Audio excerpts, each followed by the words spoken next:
함께 성경 말씀 봅니다.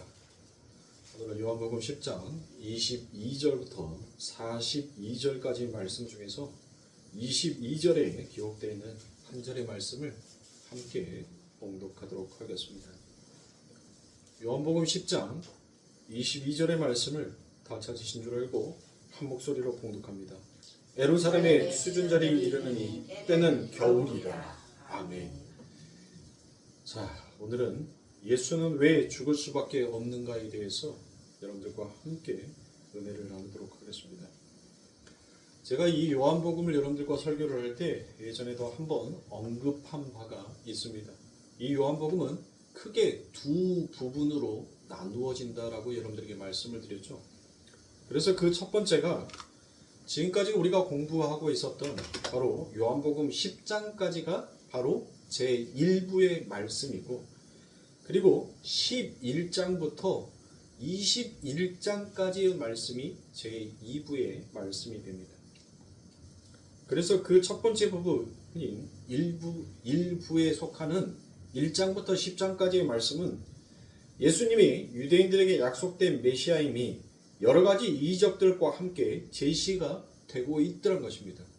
그리고 또한 아울러 예수님이 속죄 양으로 오실 수밖에 없는 이유가 설명이 되는 부분이 바로 이 일부에 속한 내용이더란 것입니다. 그리고 두 번째 부분은 실제적인 예수님의 죽으심과 부활에 관한 이야기로 이게 이제 종결이 되는 그 말씀으로 이어지게 되더란 것이에요. 이래서 예수가 죽을 수밖에 없구나라는 그 일부에서 설명하고 있는 그 내용을 이제 2부에서는 실제적으로 죽고 다시 살아남을 통하여 그 하나님의 은혜가 무엇인지를 이야기하고 있는 것입니다. 그러니까 첫 번째 부분에서는 예수님께서 메시아이심에도 불구하고 어떻게 유대인들이 그분을 배척하는가에 대해서 자세하게 기록함으로 해서, 그래서 너희들은 죽을 수밖에 없는 존재이며 너희들 중에 너희들 스스로의 힘으로 구원에 이를 수 있는 자가 하나도 없다라는 것을 증명하여 보여주고 있는 것입니다. 예수님께서 아무리 생명을 지시하고 진리를 선포하셔도 사람들이 도무지 예수 그리스도가 하시는 그 말씀을 전혀 알아듣지를 못하더란 것입니다. 오히려 알아듣지 못할 뿐만 아니라 무엇하였습니까? 그 예수를 죽이고자 싶어 하더란 것입니다. 그래서 하나님은 두 번째 부분에서 그럼에도 불구하고 너희들이 나를 이렇게 배척하고 죽이려고 하는 것, 그것만으로도 너희들은 죽어 마땅한 자이지만 그럼에도 불구하고 나는 나의 목숨을 걸어 너희들에게 생명을 내가 선물로 주고자 하는 생명을 주고야 말겠다라는 하나님의 그 굳은 의지, 하나님의 그 언약의 성취를 바로 어디에서 이루시더란가요? 십자가에서 실행하시고 이루어 놓으셨다라는 것이 바로 제2부에 기록되어 있는 11장부터 21장까지의 말씀인 것입니다. 그러니까 요한복음의 그 앞뒤 부분은 마치 구약과 신약 전체가 담고 있는 객관적인 내용을 조금 작은 그림에 담아서 설명하고 이야기를 하고 있다는 것입니다. 구약의 말라기에서 누가 이 성전의 문 좀 닫아다오라고 율법으로는 안 된다는 것을 하나님께서 그 말씀을 통하여서 선포를 하셨죠. 그게 여러분들 말라기 아닙니까? 그렇게 끝나고 인간 쪽에서의 무력함과 불가능함이 바로 하나님의 말씀을 통하여서 여러분들 무엇하더라고요? 폭로가 되더란 거예요. 성전문을 닫는다는 것은 여러분들 뭘 하지 말라는 거예요. 너희들이 지금 하고 있는 법도와 규례와 율법을 이제 그치라는 거예요. 그게 잘못된 거니까 그걸 그치라는 거예요. 그래서 오직 했었으면 하나님께서 뭐라고 말씀해요? 그 성전의 문을 닫으면 너희가 은혜 앞에 무릎을 꿇을 수 있겠니? 이제 율법을 그치고 제발 은혜 앞으로 너희들이 무릎 꿇었으면 좋겠구나라는 그 하나님이 당신의 백성, 당신의 자녀를 향한 간곡한 울부짖음이었다는 것입니다. 그리고 이제 신약으로 넘어와서 너희가 안 되므로 이제 못하는 거예요. 너희는 도무지 너희들 스스로는 그 율법에서 절대로 벗어날 수 없으니까, 그 행위에서 벗어날 수가 없으니까 이제 뭐 하겠다는 거예요. 내가 그 행위에서 너희들이 벗어날 수 있게끔 이제 내가 하겠다는 것이에요. 하나님이 직접 내려오시는 것이 바로 여러분들 그게 신약이지 않습니까? 요한복음도 1부와 2부가 그렇게 구성이 되어 있더라는 것입니다. 그렇게 오늘 본문의 내용은 요한복음 1부의 결론에 관한 내용입니다.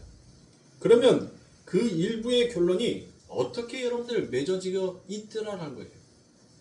오늘 본문 마지막 절인 42절에 보니까 여러분들 뭘 하고 있어요? 바로 그 끝인 1부의 끝인 그 마지막 부분에 인간의 불가능함과 무력함이 여러분들 폭로가 됨으로 여러분들 끝나더란 거예요. 그렇죠? 구원에 있어서는 인간의 불가능함과 무력함이 적나라하게 드러나야 되는 것입니다. 그 내용은 머릿속에서 여러분들이 잘 간직하시면서 오늘 본문의 내용을 여러분들이 머릿속에서 정리해 가시면 감사하겠습니다. 먼저 요한복음 10장 40절과 41절의 말씀입니다. 다시 요단강 저편 요한이 처음으로 세례 주던 곳으로 가사 거기 거하시니 많은 사람이 왔다가 말하되 요한은 아무 표적도 행치 아니하였으나 요한이 이 사람을 가리켜 말한 것은 다 참이라 하더라라고 말합니다. 요한복음 1부가 어떤 내용으로 결론 내어지고 있는지 여러분들 이제 아시겠죠? 바로 그 내용이 무엇으로 끝나고 있어요? 세례 요한의 이야기로 끝을 맺고 있더라는 것입니다. 그 1부의 서론은 여러분들 무엇으로 시작합니까? 뭘로 시작해요? 1부의 서론. 그러니까 1부의 서론이면 1장을 말하겠죠. 1장에서 뭘 말해요? 자, 오늘 마지막 1부의 마지막에서 여러분들 뭘 얘기합니까? 요한이 처음으로 세례 주던 곳으로 가사 거기 거하시니 많은 사람이 왔다가 말하되 요한은 아무 표적도 행치 아니하였으나 요한이 이 사람을 가리켜 말하는 것은 다 참이라 하더라 라고 얘기를 하죠. 자, 요한복음 1장에서는 여러분들 뭘 나와요? 빛이신 예수 그리스도께서 오셨는데 그 빛을 알아보는 자가 아무도 없더라라는 것을 여러분들 시작이 되더라는 것입니다. 심지어 자기 백성들조차 그 빛을 전혀 알아보지 못하더라는 것이에요. 그래서 그 빛을 설명한 자가 보냄을 받는데 그 이름이 바로 누구다는 거예요. 바로 세례 요한이더라는 것입니다. 그렇게 세례 요한으로 시작해서 세례 요한으로 지금 끝이 나고 있는 게 바로 1부인 거예요. 그리고는 그 1부의 마지막이 10장에서 다시 그 빛을 설명하던 요한의 이야기가 나오고 그 요한의 이야기는 바로 참이었다라는 것으로 그와 같이 여러분들 끝이 나죠. 자, 서론 1장에서는 요한이 예수님에 대한 증거를 여러분들 무엇 합니까? 막 한단 말이에요. 그렇죠? 예수님에 대한 증거를 막 하죠. 그런데도 사람들이 여러분들 전혀 믿지를 않더란 것입니다. 그런데 이제 1부의 끝 마지막에서 10장에서는 여러분들 뭐라고 얘기를 해요? 1장에서는 안 믿었단 말이에요. 그런데 10장에서는 뭐라고 얘기해요? 그 요한이 증거했던 예수를 증거했잖아요. 에? 세상 죄를 지고 가나 하나님의 어린 양이로다. 나는 그분의 신발끈 풀매도 나는 감당치 못하겠다. 나는 그분은 흥하야 되고 나는 망하야 된다라고 그렇게 요한이 예수 그리스도를 하나님의 어린 양을 가리켜서 열심히 설명을 했단 말이에요. 요단에서. 근데 그때 당시에는 여러분들 뭐 했어요? 사람들이 전부 다 빛이 왔는데 그 빛을 전혀 알아보지 못하더란 거예요. 그런데 10장에 와서는 그 세례 요한이 증거했던 그 빛이 무엇이라고 여러분들 끝이 나더란 거예요? 세례 요한의 말이 참이었더라라고 그와 같이 끝이 나더란 것입니다. 자, 여러분들에게 말씀드린 것처럼 이 히브리 사람들은 자주 사용했던 문학 기법 중에서 여러분들 어떤 기법이 있다겠어요? 어떤 기법? 빵과 빵 사이에 내용을 집어넣는 샌드위치 기법을 자주 사용한다라고 여러분들에게 설명을 드렸죠. 그러니까 가장 중요한 내용을 그 가운데 삽입해 놓고 그 내용이 무엇인지 이 내용이 더 돋보이게끔 그 위에와 그 밑을 보태는 거예요. 보태는 거. 그러니까 이 히브리 사람들에게서는 이런 문학 기법을 여러분들 카이즘 구조다라고도 얘기를 합니다. 카이즘 구조. 네, 카이즘 구조라는 것을 더 쉽게 말하면 교차 구조다라고 여러분들 생각하면 돼요. 교차 구조. 그러니까 교차 구조가 여러분들 뭐냐 하면, 자, A, B, C, D가 있죠. A, B, C, D, E가 지금 뭐 하는 거예요? E가 샌드위치 안에 들어가야 될 가장 중요한 내용이란 말이에요. 그리고 난 다음에 다시, 자, 위에가 A, B, C, D, 그리고 이 E가 가운데에 끼어 들어가요. 그리고 난 다음에 다시 시작할 때는 뭘로 시작해요? D, C, B, A로 가는 거예요. 그러니까 그 끝부분이 그 처음을 다시 이야기하고 반복함으로 인하여서 그 내용 안에 담겨져 있는 그 예수 그리스도와 그 은혜가 무엇인지를 더욱더 돋보이게 하는 문헌이 바로 카이즘 구조예요. 목사님, 성경을 그냥 읽으면 되지. 우리가 뭐 그런 것까지 알아야 됩니까? 알아야 돼요. 왜? 당시 히브리 사람들은 성경을 그와 같은 구조로 성경을 보고 그 내용의 중심에 무엇이 있는지를 그들은 찾아갔기 때문에 당연히 이 성경은 우리가 그들로 하여금 우리가 전달받았기 때문에 우리도 당연히 그와 같은 방식으로 여러분들 그 성경을 읽어 나가야 하는 것이 맞아요. 뭘 이런 것까지, 뭘 헬라어 히브리어까지 알아먹지도 못하는 것을 목사님 그렇게 얘기를 하십니까? 아니요. 알아야 돼요. 알아야지 그 참된 뜻이 무엇이고 그 단어 한자 한자 성경에 기록되어 있는 그 말씀 한 구절 한 구절에 전부 다 하나님의 은혜가 숨어 있구나라는 것을, 예수 그리스도가 담겨져 있다는 것을 성도는 발견하고 알아야 하기 때문에 여러분들 그것을 제가 여러분들에게 설명해드리고 말씀해드리고 풀어드리는 거예요. 그러니까 이 카이즘 구조가 여러분들 별게 아니겠지라고 생각하지 말고 성경의 모든 구조들이 바로 이 카이즘 구조를 가지고 그 예수 그리스도와 하나님의 은혜 그리고 하나님의 사랑이 무엇인지를 성경은 그 가운데에 집어넣고 여러분들 이야기를 하고 있어요. 그러니까 전부 다 그 샌드위치 빵만 보고 가면 안 되는 거예요. 빵만 보고 가면 걔들은 하나님의 참 백성이 하나님의 아들이 아니에요. 하나님의 자녀가 아니란 말이에요. 하나님의 자녀는 그 가운데 끼어있는 그 비밀이 무엇인지를 더 중요하게 여기는 거예요. 그러니까 행위에 놓여있는 사람들은 여러분들 뭐만 보는 거예요? 겉만 보는 거예요. 겉만. 왜? 겉이 뭐하니까? 화사하니 이쁘니까 멋지니까 폼나니까 그러니까 겉만 보고 가는 거예요. 그러나 진짜 성경은 그 겉에 있는 것이 아니라 안에 있는 것입니다. 여러분들이 성경을 겉만 보고 간다면 여러분들도 유대인들과 뭐가 틀립니까? 여러분들이 그렇게 손가락질했던 예수를 죽인 어떻게 자칭 하나님의 선민이요 하나님의 백성이라고 하는 그들이 어떻게 하나님을 죽일 수가 있냐? 자기들이 그렇게 섬기고자 싶어 했던 그 하나님을 어떻게 죽일 수 있냐? 에이 나쁜 놈들하고 손가락질했던 바로 그 손가락이 나인 거예요. 나. 그러니까 우리는 성경 안에 담겨져 있는 왜 하나님께서 이렇게 복잡한 구조들을 통하여서 진짜 하나님의 말씀을 그 안에 숨겨놓고 그 하나님의 말씀의 은혜가 무엇인지를 발견하는 자에게 하나님은 더욱더 큰 은혜를 부어주시는지를 우리는 배우고 가야 하는 것입니다. 그러니까 성경 전체가 여러분들 그와 같은 구조로 가득한 거예요. 시가서, 욥기, 잠언, 전도서, 아가서 그런 시가서들을 가운데 딱 놓고 예수 그리스도를 설명하더란 겁니다. 그래놓고 창세기부터 에스라, 느헤미야, 에스더까지 쭉 왔다가 다시 여러분들 어디로 돌아가는 거예요?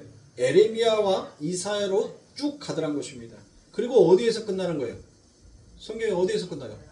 요한계시록에서 끝나죠? 그렇게 해서 요한계시록으로 끝을 맺습니다.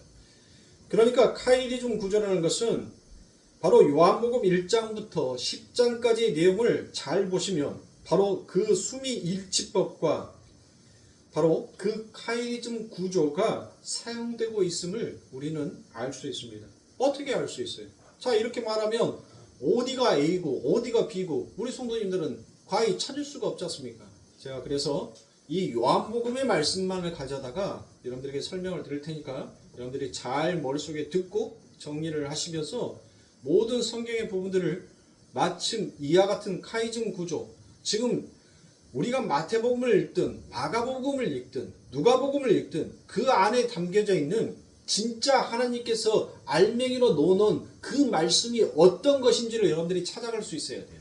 그래야지 성경 자체가 하나님의 은혜로 여러분들에게 다가오게끔 되어지는 것입니다. 자, 요한은 빛이신 하나님이 이 땅에 오셨는데 아무도 그 빛을 못 알아보더라라고 그와 같이 시작을 하죠. 그런데 여러분들 빛을 못 알아봤어요. 근데 그 일부였던 9장에서 여러분들 누가 등장을 하죠? 소경이, 앞을 전혀 보지 못하는 소경이 등장을 하더란 것입니다. 빛이 왔는데 여러분들 뭐 하더란 거예요? 소경은. 그 빛이 무엇인지를 볼 수 있어요? 못 보잖아요. 자, 1장에서 이미 등장을 합니다. 그게 A가 쭉 가고 다시 돌아와서 마지막 부분에서 A로 소경이 등장하고 그 소경이 눈을 뜨게 되더란 것입니다. 그런데 여러분들 어떻게 눈을 뜨게 되는 거예요? 1장에서는 분명히 뭘 했어요? 빛이 왔는데 빛이 무엇인지를 전혀 알아보지 못하더라라는 것으로 여러분들 시작을 한단 말이에요. 그런데 A에 와서 그가 눈을 뜨게 되죠. 어떻게 눈을 뜨게 되더라? 소경이 눈 어떻게 떠요? 예수 그리스도의 여러분들 그 하나님의 어린 양에 의하여서 여러분들 눈을 뜨지 않습니까? 그렇죠. 모든 기적이 여러분들 우리의 열심과 노력으로 우리의 기도로 여러분들 그게 다 완성이 돼요? 아니죠. 우리의 아무런 우리의 노력과 우리의 행위가 전혀 그 모든 빛을 하나님의 은혜를 아는데 아무런 도움이 되지 못하더란 거예요. 예? 오직 하나님의 은혜, 그 하나님의 은혜가 우리들에게 찾아와서 그 하나님의 은혜가 무엇인지를 우리들에게 가르치더란 것이에요. 그렇게 가르침을 받은 자, 깨어있는 자, 눈뜬 자는 그것을 뭐하게끔 되어 있어요? 사모하게끔 되어 있더라는 겁니다. 그렇다면 여러분들은 안 가르쳐줘요? 나만 가르쳐주나? 교회에서 목사만 가르쳐주고 성도는 안 가르쳐줘요? 그러면 여러분들 안에 있는 성령은 다 가짜네? 아니요. 성령이 그 일을 하는 거예요. 그 일을 내 행위로, 내 열심으로, 내 노력으로 왜 안 되는지를 내 안에 계신 그 성령이 그것을 여러분들 폭로를 시킨단 말이에요. 죄로 심판으로 들추어내요. 그리고 그 들추어내는 것을 뭘로? 하나님의 의는 뭐라 했어요? 사랑이라 하겠죠. 그 사랑으로 덮어주는 거, 그것이 얼마나 값진 것인지를 아는 자는 하나님의 그 은혜를 반드시 사모하게끔 되어 있다는 거예요. 소경을 보시란 말이에요. 소경을.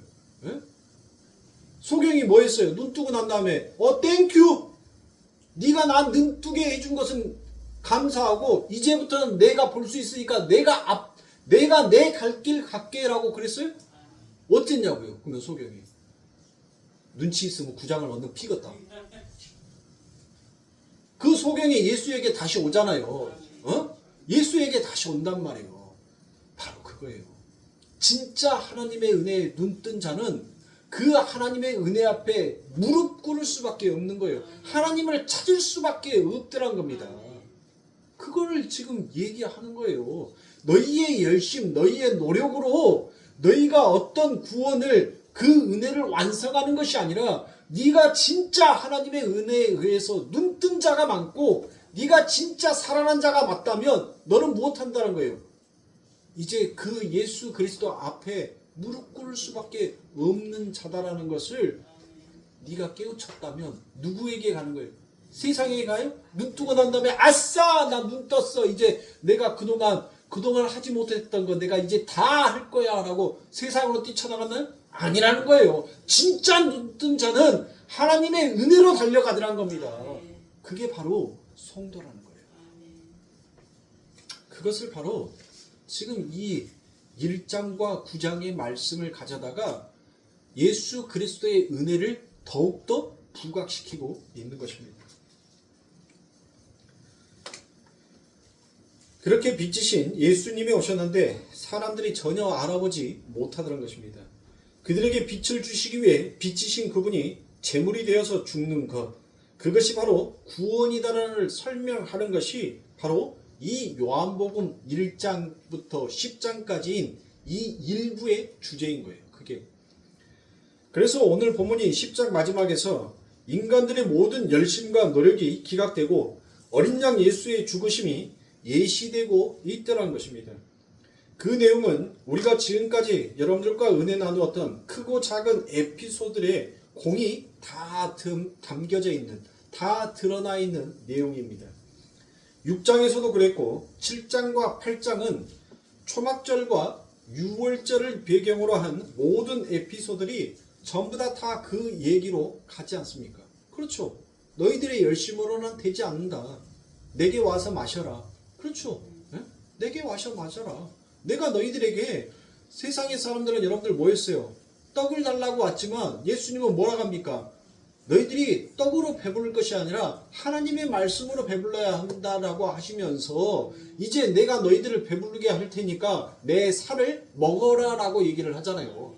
그리고 난 다음에 그들이 성전에 가서 여러분들 뭐합니까? 열심히 물을 부으니까 물 붓는 거 그만하고 내게 와서 마셔라 라고 얘기를 하잖아요. 그렇죠. 내게 와서 마셔라. 그리고 그 내게 와서 마시라는 그 말씀을 통해서 누구의 예를 들여다갔어요? 사마리아 여인에 대한 그 이야기를 가져다가 내가 어떻게 너희의 목마름을 해결할 수 있는 자인지를 예수 그리스도께서 드러내잖아요. 오병이어의 기적을 통하여서 왜 내가 너희들에게 하나님의 말씀으로 너희들이 배불러야 하는지를 바로 예수 그리스도께서 여러분들 그걸 드러내잖아요. 그렇죠? 하나님을 드러내는 일을 한단 말이에요. 율법을 갖고 하나님 앞에 들이대는 인간들의 무력함과 불가능함을 지적하고 그들을 여전히 기각시켜버리는 예수 그리스도, 그들의 열심과 노력을 기각해버리면서 오직 하나님의 은혜만을 강조하는 예수님, 그렇게 모든 이야기들이 바로 하나님의 은혜, 하나님의 영광을 찬양하고 있는 그 모든 내용으로 귀결이 되고 있더라라는 것입니다. 그리고 다시 10장에서 세상 죄를 지고 갈 그 어린 양이 바로 예수님이시라는 세례 요한의 증거가 바로 참이었다라고 그걸 인정하더라는 것입니다. 그것이 바로 41절의 말씀이지 않습니까? 그렇게 요한복음 1장에서부터 10장까지는 바로 세상 죄를 지고 갈 어린 양으로서의 예수 그리스도를 설명하고 있습니다. 그런데 세상은 끊임없이 그분에게 세상의 떡을 달라고 조르고 있더라라는 것이에요. 그 세상의 떡을 약속해 주지 아니하는 예수를 여러분들, 그들은 결국 무엇합니까? 배척하고 오히려 죽이려고 하는 것이 여러분들 인간의 마음이더라는 것이에요. 그것이 바로 하나님을 믿는 백성들의 본 모습이었다는 거예요. 자칭 선민이다라고 하고 하나님의 율법을 지키고 법도를 지키고 규례를 지키고 나는 하나님 앞에서 의로운 자다, 내 스스로 내 구원을 완성하겠노라라고 했던 그 부르짖었던 자들의 처참한 모습이 바로 이 일부에서 적나라하게 드러나고 있는 것입니다. 그리고 그 뒤에 보면 예수님이 예루살렘에 입성하실 때 여러분들 뭘 타고 입성을 하시죠? 나귀를 타고 입성하실 때 호산나 호산나 다윗의 자손이여 하면서 그들이 여러분들 예수님을 뭘로 추대했어요? 왕으로 추대했지 않습니까? 그런데 똑같은 그들이 여러분들 어때요? 똑같은 그들이 호산나 호산나 자기의 겉옷들을 다 벗어서 그 예수님이 지나가는 그 자리에 자기의 겉옷들을 다 벗어서 여러분들 폈던 그들이, 똑같은 그들이 일주일 만에 무슨 행동을 하더라고요? 죽여라 죽여라를 외치고 있더라라는 것입니다. 왜 갑자기 일주일 만에 여러분들 그들이 그렇게 돌변한 겁니까? 바로 자기들이 원하는 세상의 떡을 줄 존재가 못 된다는 것을 그들이 알아버린 것입니다. 그래서 그들은 당신과 같은 왕은 우리에게 더 이상 필요가 없다라고 배척을 한 것입니다. 그러니까 이 세상의 떡을 위하여서 호산나 호산나 하면서 여기 와서 강분하는 사람들은 곧 예수님을 때려 죽일 수 있는 가짜일 수도 있다는 것을 여러분들 생각해야 하는 것이에요. 진짜 하나님의 은혜가 무엇인지를 알지 못하고 형식상으로 주여 주여 부르는 자와 호산나 호산나 외치는 자는 내가 진실되게 그 하나님의 은혜가 무엇인지를 알지 못하고 입으로만 여러분들 그와 같이 외치는 자는 진짜 예수 그리스도를 뭐 할 수 있어요? 죽일 수 있는 자라는 것을 알아야 한다는 거예요. 그래서 우리는 하나님의 은혜 앞에 넙죽 엎드려야 한다는 것을 제가 그토록 강요하는 것입니다. 우리는 언제든지 우리의 소원 성취를 위하여서, 우리의 행복을 위하여서, 우리의 세상의 떡을 위하여서 여러분들 그분이 나에게 어떤 신이든 간에 나에게 만족을 줄 수 있다면 우리는 그 신에게 넙죽 엎드릴 수 있는 것이 바로 우리 인간의 죄된 마음이라니까요. 입으로는 열심히 호산나 호산나 다윗의 왕 다윗의 자손 예수여 예수여 입으로는 말하지만 그 예수가 세상의 만몬이 될 수 있다는 것을 여러분들 우리는 알아야 하는 거예요. 왜 우리가 하나님의 은혜만을 그토록 간구해야 하는지, 왜 하나님의 그 은혜 앞에 우리가 넙죽 엎드려야 하는지, 왜 우리의 불가능함을 그토록 하나님 앞에 폭로시켜야 하는지 제가 여러분들에게 말씀드렸잖아요. 모든 사람들은 여러분들 기독교는 감추는 것이, 감추어진 것이 여러분들 그게 복이 아니에요. 들추어나는 것이, 들추어짐을 당하는 것, 부끄러움을 당하는 것이 그게 여러분들 하나님 앞에 더 나아갈 수 있는 복이다라는 것을 진짜 기독교인이라면, 진짜 크리스찬이라면 그걸 알아야 돼요. 하나님께서는 우리의 부끄러움을 위해서 여러분들 우리의 죄됨을, 우리의 악함을 폭로시킨 게 아니에요. 그 부끄러움을 통하여서 그 죄됨이 얼마나 추악하고 얼마나 낯뜨거운 것인지를 알아는 거예요. 그러면서 여러분들 뭐 하라는 거예요? 내게로 오라는 거예요. 내가 덮어줄 테니까, 내가 그럼에도 너를 사랑해 줄 테니까 내게 오라는 거예요. 그 하나님의 사랑, 그 하나님의 외침을 정말 우리는 이 시대를 살아가면서 여러분들 듣고 있느냐는 것입니다. 그러니까 신앙이라는 것은 그렇게 이 사람들처럼 이 세상의 힘이나 세상의 떡을 위해 존재하는 것이 아닙니다. 그것을 위해 예배당에 찾아온 사람들은 언제든지 예수를 죽일 수 있는 사람이고 일주일도 못 가는 신앙이다라는 것을 여러분들 연실 여러분들 성경이 이야기하고 있지 않습니까? 그러니까 율법으로는 안 된다는 거예요. 하나님의 은혜로 가라는 거예요. 율법 안에, 행위 안에, 하나님 나도 이제 힘이 있어 할 수 있는 대로 가는 사람들은 뭐 한다는 거예요? 그의 신앙이 일주일도 못 간다는 거예요. 그리고 언제든지 뭐 한다는 거예요? 죽여라 죽여라를 외칠 수 있는 자다라는 것을 알아야 하는 겁니다. 그걸 알아야 합니다. 그래서 요한복음 10장 31절과 39절에서 유대인들이 다시 돌을 들어 치려 하거든. 여러분들 그쵸? 하세요. 유대인들이 돌을 들어서 치려 한다는 말이에요. 그리고 39절에 무엇이다라고 얘기합니까? 저희가 다시 예수를 찾고자 하였으나 그 손에서 벗어나 나가시니라 라고 말씀합니다. 여러분들 지금 이 유대인들이 예수를 무엇하고자 싶어하는 거예요? 계속 죽이고자 싶어하더란 것입니다. 왜요? 왜 그들이 죽이고자 싶어했을까요? 무엇 때문에? 너희들은 연실 아직도 너희들은 무력한 자야. 너희의 노력으로 그 구원은 전혀 도움이 될 수 없어를 예수 그리스도께서 외쳐버린 겁니다. 너희의 율법 지킴으로, 너희의 율법 행함으로 그것이 너희의 구원에 전혀 볼템이 되지 아니한다라는 것을 바로 예수님께서 그들에게 말하였기 때문입니다. 그러니까 세상의 떡이 아니라 하나님의 은혜가 맞다라는 것을 얘기하니까 이 사람들이 뭐 하는 거예요? 그럼 지금까지 난 뭐야? 그쵸? 내가 무시당했네. 나는 지금까지 이게 옳은 줄 알고 열심히 했는데 그럼 나는 뭐야? 지금까지 나는 그렇게 죽자 살자 달려왔는데 그럼 나는 뭐냐고. 그럼 너는 뭔데? 이렇게 가는 거예요. 이렇게. 그러니까 이 마음이 가니까 여러분들 그들의 마음에 뭐가 오는 거예요? 미움이 오는 거예요. 미움이. 교만이 찾아오는 거예요. 여러분들 모든 죄는 여러분들 어디에서 시작되는 거예요? 교만에서 시작되는 거예요. 교만. 그 교만은 다른 말로 뭐라고 얘기해? 탐심이라고 얘기하잖아요. 탐심. 난 너보다 조금 더 나아. 그 인정받고 싶은 그 제약된 탐심. 거기에서부터 여러분들 사람의 미움이 나오고 그 미움이 결국 남을 죽이고자 싶어 하는 데까지 오더란 것입니다. 이렇게 자신을 향해 돌을 들어 치려 하는 자들을 위해 당신의 목숨을 내어주심으로 그들의 눈을 뜨게 하는 것. 이런 말도 안 되는 은혜와 사랑이 바로 구원의 핵심이다라는 것을 바로 이가 그 안에 담고 있는 거예요.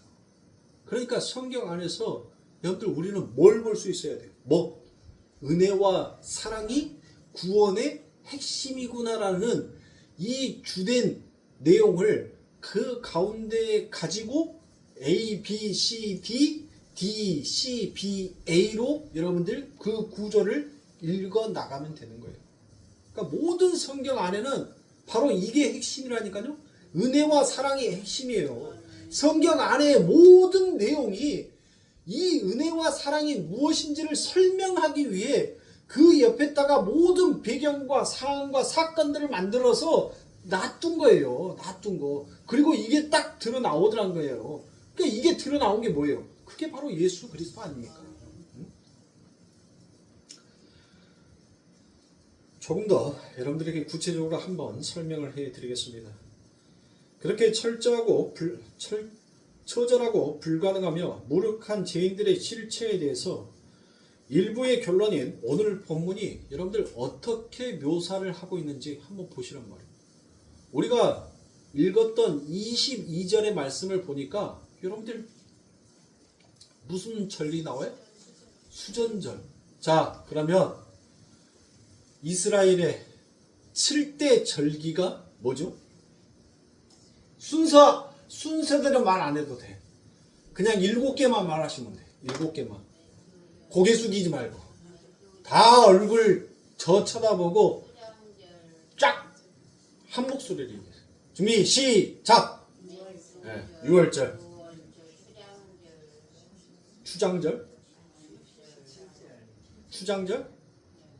추장절이 뭐예요? 자, 77절. 2개 말했어. 2개. 이제 5개 남았어. 5개.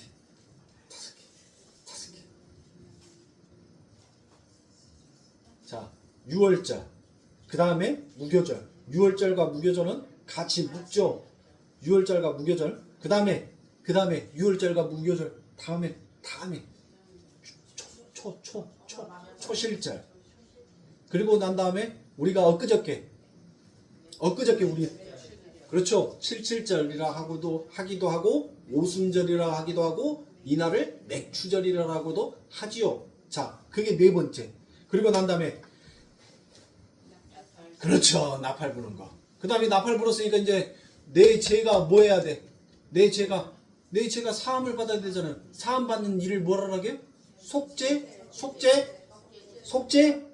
속죄죄가 아니라 속죄일. 그 다음에 마지막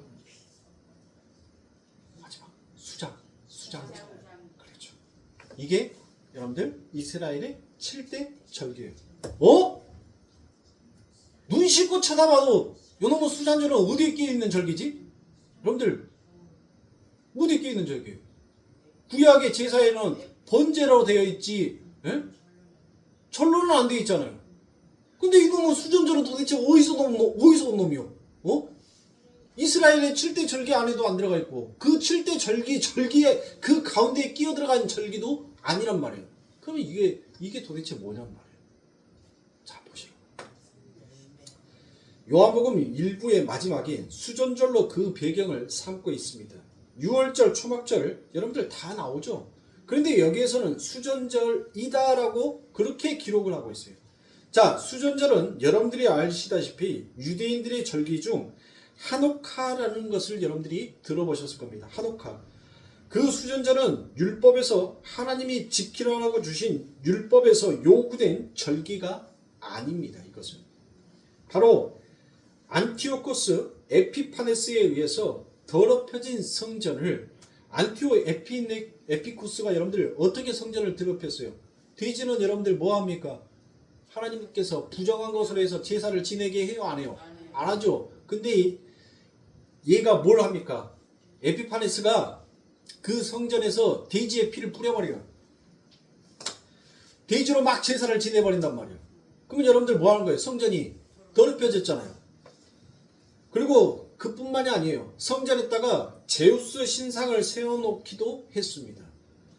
그렇게 더럽혀진 성전을 주다 마카비, 그러니까 그 아버지가 그냥 적군의 병사들을 죽이는 바람에 얼떨결에 산으로 도망갔다가 주다 마카피가 바로 망치라는 그런 별명을 갖고 내려와서 그들을 물리쳤다라고 얘기를 합니다. 그 주다 마카비라는 사람이 깨끗이 그 성전을 정화해서 3년 만에 빼앗았습니다.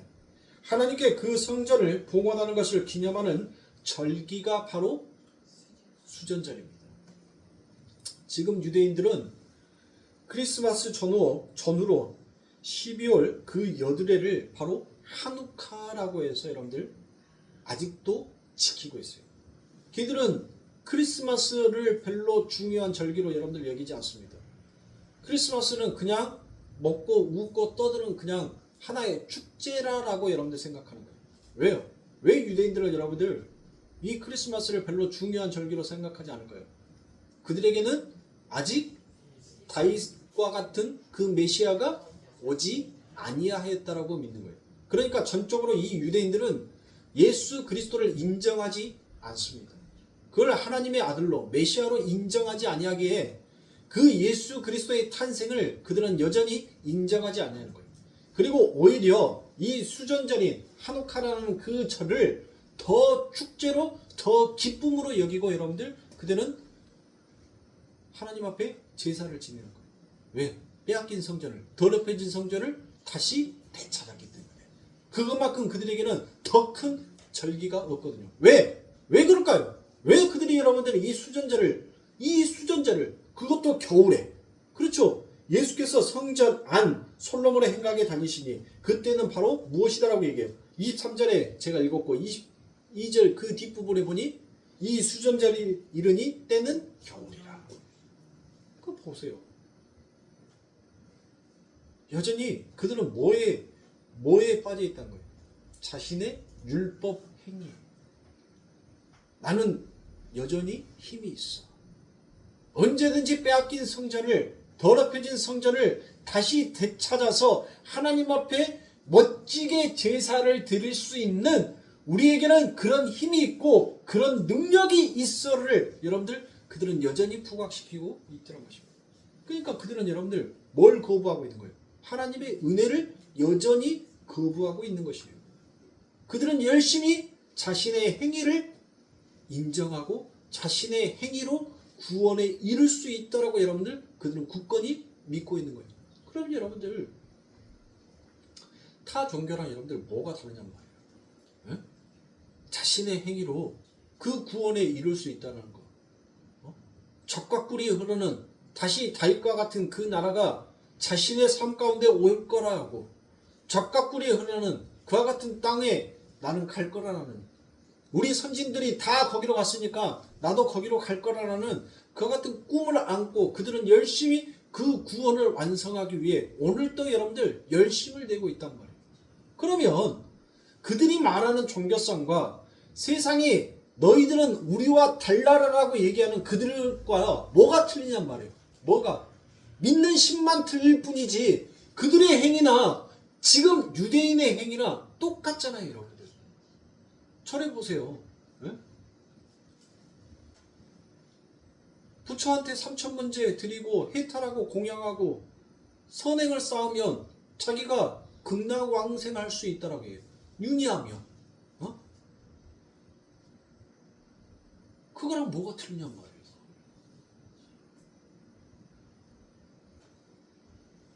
기독교가 다르다라고 얘기하는 것은 우리는 하나님의 은혜를 의지하며 하나님의 은혜만을 인정하는 단체이기에, 공동체이기에, 그래서 여러분들 기독교는 너희들과 달라를 말할 수 있는 거예요. 너희들은 너희들의 행위를 강요하지만 우리는 우리의 행위를 부정하고 오직 하나님의 은혜만을 바라본다라는 그 믿음으로 그 행위로 나아가는 거예요. 그래서 기독교는 다른 거예요. 뭐가 다르냐라고 물어보면 말을 못해. 기독교인들이 너와 내가 뭐가 다른데? 라고 하면 말을 못해. 말을. 에? 근데 무슨 기독교이냐고. 무슨 크리스찬이냐고. 적어도 너와 내가 왜 다른지, 내가 왜 지금 예수 그리스도를 섬기고 있는지 그 마음의 믿음의 핵심이 없으니까 갈팡질팡해. 갈팡질팡. 이것도 선한 것 같고 이것도 맞는 것 같고 요것도 용한 것 같고 그러니까 오만 잡신들 다 섬기고 있어. 내 마음 안에. 그게 무슨 크리스찬이야 말이에요. 우리는 죽으나 사나 하나님의 은혜로 가는 거예요. 그게 바로 기독교인인 것이죠. 보세요.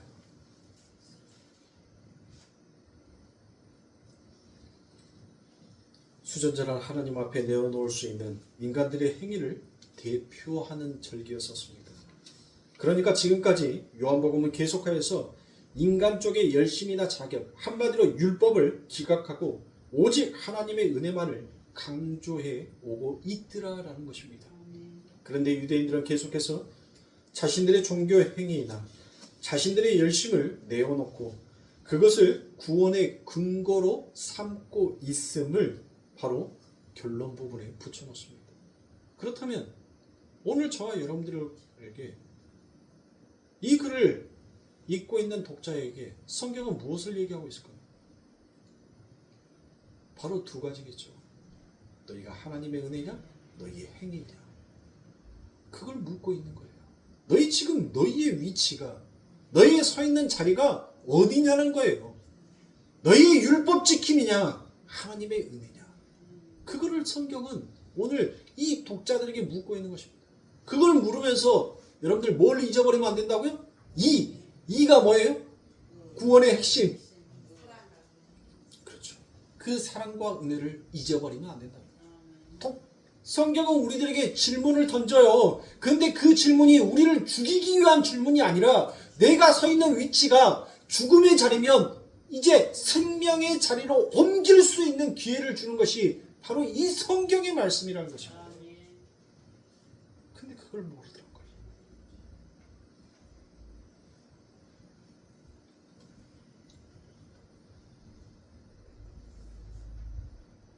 결국 예수님은 인간들이 내어놓은 그 수전제라는 절기에 하나님 우리가 이 정도는 했습니다. 성전까지 깨끗이 정화해서 봉헌했습니다. 인간들의 행위를 상징하는 수전제라는 그 절기에 인간 쪽에서의 불가능함과 무력함에 확실한 도장을 찍어버리는 예수 그리스도를 그 자리에서 다시 한번 등장시키더란 것입니다.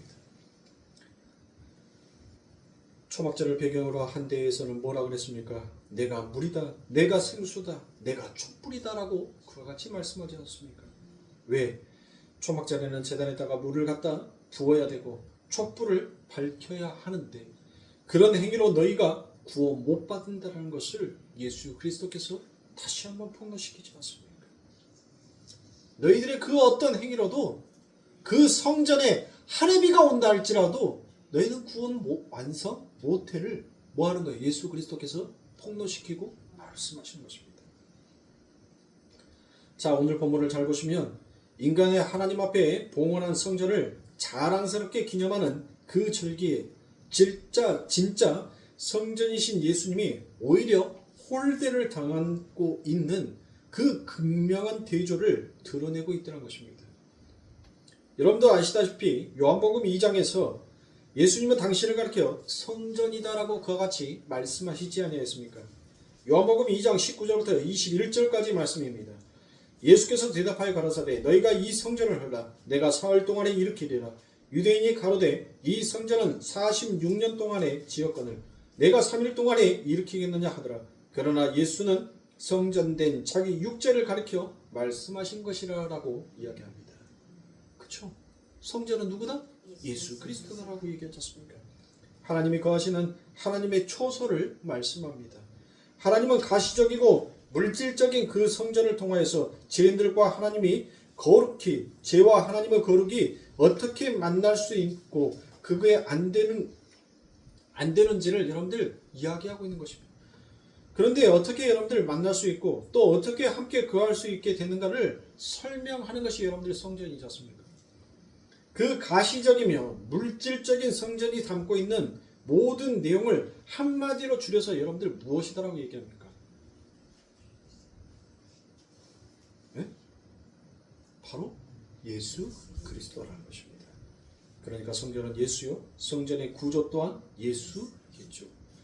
그리고 성전에 드려지는 제사, 제물, 제사장 여러분들 전부 다 뭘 상징한다라고 그랬습니까? 바로 예수 그리스도를 상징한다라고 레위기와 민수기의 우리가 모든 내용들에 전부 다 그 내용들이 예수를 담고 있다는 것을 여러분들과 함께 살펴본 바 있습니다. 그런데 죄인들은 그 눈에 보이는 성전의 눈이 멀어서 진짜 성전이신 예수 그리스도를 전혀 알아보지 못하다는 것입니다. 그 말은 다른 말로 옛 성전은 여러분들 뭐예요? 율법 앞에서 진짜 성전인 예수 그 은혜를 전혀 알아보지 못하는 것을 극명하게 대조시키고 있는 거예요. 뭐가? 수전절이. 그 수전절을 여러분들 그들이 어디 안에서 절기를 지켰겠어요? 성전 안에서, 옛 성전 안에서 절기를 지켰을 거 아닙니까? 그러니까 옛 성전 안에 있는 자는 이 은혜의 성전, 새로 세워진 새 예루살렘을 여러분들 뭐 하는 거예요? 알아보지 못한 거예요. 보지 못하는 거예요. 새 언약의 말씀을 알지 못하다는 것입니다. 그래서 수전절, 성전을 봉헌한 수전절에 진짜 예수님이 여러분들 홀대받고 있는 모습이라는 것을 여러분들이 아셔야 합니다. 그렇게 인간이 만들고 또 인간들이 청소해 놓고 가시적인 성전을 봉헌하는 기념의 날에 진짜 성전이신 예수가 아주 쓸쓸히 외롭게 서 있는 모습을 여러분들은 보셔야 합니다. 어디에서? 바로 솔로몬 행각에 서 있다라고 그와 같이 말씀하지 않습니까? 그러면 이 솔로몬 행각이라는 것에 대해서는 다음 시간에 여러분들과 함께 은혜를 나누도록 하겠습니다. 오늘 말씀 중에 여러분들 다시 한번 정리합니다. 성경의 모든 구조는 사건과 배경과 모든 에피소드를 통하여서 그 가운데 끼어있는 구원의 핵심인 은혜와 사랑이 무엇인지를 이야기하고 있다는 거예요. 그러면 그 은혜와 사랑이 무엇인지를 바로 드러내고 나오는 것이 바로 누구예요? 예수 그리스도다라는 것을 우리는 알아야 하는 것입니다. 사랑하는 성도님들, 여러분들이 짊어질 수 있는 짐을 지려고 하세요. 짊어질 수 없는 짐을 여러분들이 지는 것이 그게 하늘의 축복받은 것이다라고 여러분들 생각하지 마세요.